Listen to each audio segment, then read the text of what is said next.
कार्तिक महात्म 16वां अध्याय। राजा पृथु ने कहा, नारद जी, यह तो आपने महाप्रभु शंकर जी की बड़ी अद्भुत कथा सुनाई है। कृपया कर आप यह बतलाइए कि ये उस समय राहु उस पुरुष से छूट कर कहाँ गया। जब राजा पृथु ने देव ऋषि नारद से ऐसा प्रश्न पूछा तो देव ऋषि ने कहा, उसे छूटने पर वह बर्बर नाम से विख्यात हो गया और मानो नया जन्म पाकर उसने अपने आप को धन्य माना तथा वह धीरे धीरे जलंधर के पास गया। वहां जाकर उसने शंकर जी की चेष्टा कही। उसे सुनकर दैत्यराज को बड़ा क्रोध आया और उसने सब दैत्यों को सेना सजाने की आज्ञा दी। काल नेमी और शंभु निशुंभ आदि सभी महाबली दैत्य तैयार होने लगे। एक से एक महाबली दैत्य करोड़ों की संख्या में निकल गए युद्ध के लिए संबद्ध हो गए। महाप्रतापी सिंधु पुत्र शिवजी जी से युद्ध के लिए निकला। उसके आगे महर्षि शुक्र और सिर राहु हुआ।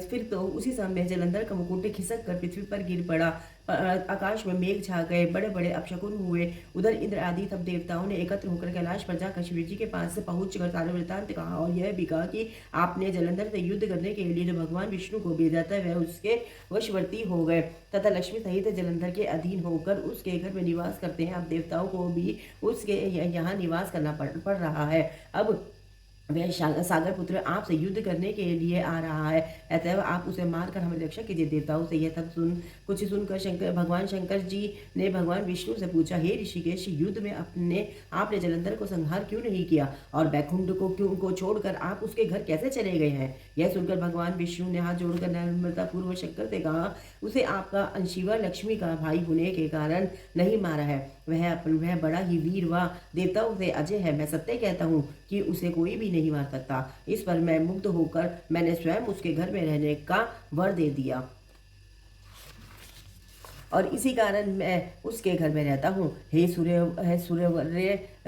सूर्यवर्य विष्णु, आप यह क्या कहते हैं। उसे दैत्य जलंधर को मैं अवश्य मारूंगा, इसमें कुछ भी संदेह नहीं है। अब आप सब देवता जलंधर को मेरे पास मरा हुआ ये जानकर अपने स्थान को जाइए। जब शंकर जी ने ऐसा कहा तो सब देवता संदेह रहित होकर अपने स्थान को चले गए। ठीक उसी समय महापराक्रमी जलंधर अपनी विशाल सेना के साथ कैलाश पर्वत को घेर कर सिंहनाद करने लगा। दैत्यों के नाद और कोलाहल से शिवजी जी क्रुद्ध हो गए। उन्होंने अपनी नंदी आदि गणों को उसके साथ युद्ध करने की आज्ञा दे दी। कैलाश पर्वत के समीप भीषण युद्ध होने लगा। दैत्य अनेकों प्रकार के अस्त्र शस्त्र बरसाने लगे। मेरी मृदंग, शंख और तीरों, तर्क, हाथी, घोड़ों और रथों के शब्द से पृथ्वी कांपने लगी। युद्ध में कट कर मरे हुए हाथी, घोड़े और पैदलों पर पहाड़ सा लग गया, जिससे कि युद्ध भूमि और भी अगम्य हो गई। दैत्यों के आचार्य श्री शुक्राचार्य जी अपने निमित्त विद्या से सब दैत्यों को जिलाने लगे। यह देखकर शिवजी जी गण व्याकुल हो गए और उनके पास जाकर सारा वृत्तांत सुनाया। उसे सुनकर भगवान रुद्र के क्रोध की सीमा न रही।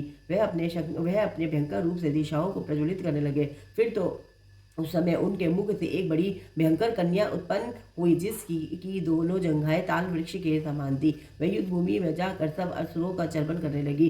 तब युद्ध भूमि में इस प्रकार विचरते हुए वह शुक्र जी के पास समीप पहुंची और उन्हें शीघ्र ही अपने उदर में विलुप्त कर लिया। फिर स्वयं भी अंतर ध्यान हो गई। शुक्र के गुप्त हो जाने से दैत्यों का मुख मलिन पड़ गया और वह युद्ध भूमि छोड़कर भाग गए। इस प्रकार उनके शुंभ निशुंभ और काली नेमी आदि सेनापतियों ने अपने भागते हुए वीरों को रोककर शिवगणों पर बड़ा कठिन करना आरंभ किया। और ऐसा ही शिवजी जी के नंदी आदि वीर गणों ने भी, जिनमें गणेश और स्वयं कार्तिक की भी थे, अपने गणों को रोक कर दैत्यों से भीषण युद्ध करना आरंभ किया। हरे कृष्ण। कार्तिक महात्म 16वां अध्याय पूर्ण हुआ। हरे कृष्ण कृष्ण कृष्ण हरे हरे, हरे राम राम राम हरे हरे कृष्ण कृष्ण कृष्ण हरे हरे राम राम राम हरे।